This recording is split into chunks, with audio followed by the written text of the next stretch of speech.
Boss and hug split reportedly factored into Sasha Banks leaving WWE Cageside Seats. We use cookies and other tracking technologies to improve your browsing experience on our site, show personalized content and targeted ads, analyze site traffic, and understand where our audience is coming from. To find out more, by choosing I accept, you consent to our use of cookies and other tracking technologies.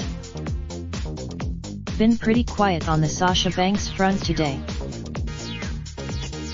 Which to this point has been reported as being triggered by the decision to have Banks and Bayley drop the women's tag titles at WrestleMania 35, was in the Superstar. This item from Dave Meltzer on isn't a bombshell, but it does provide some more background on what led Banks to allegedly try to quit the company on Mania weekend.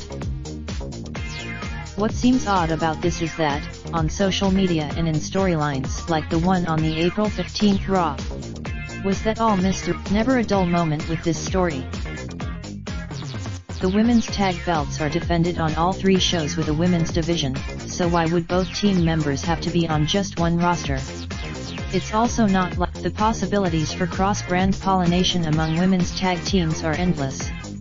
That's actually if there's more than two people on a side.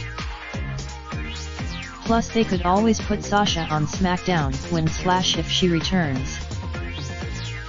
They haven't announced Joe to Raw yet, but with Finn on SmackDown, you have to assume Joe is going to Raw. Them as a team never did anything for me. They're both great, but it has to be frustrating as hell what they've been through this past year. Bayley tweeted a message that seemed to suggest future intentions for Boss and Hug. Like, this isn't a goodbye message, it's stating a goal. And this was sent out. Note, I think highly of Meltzer's reporting generally, so I am not knocking him, just trying to get this to add up.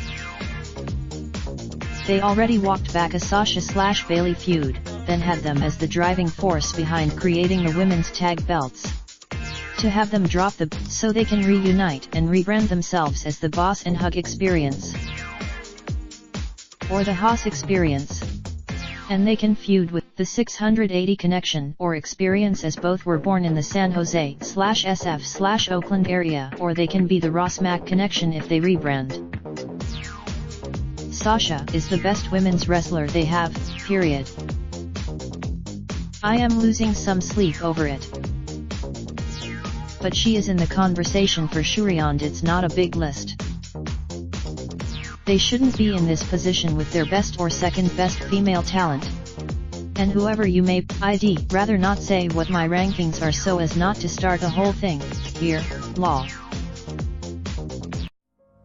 Raindrop, drip, drop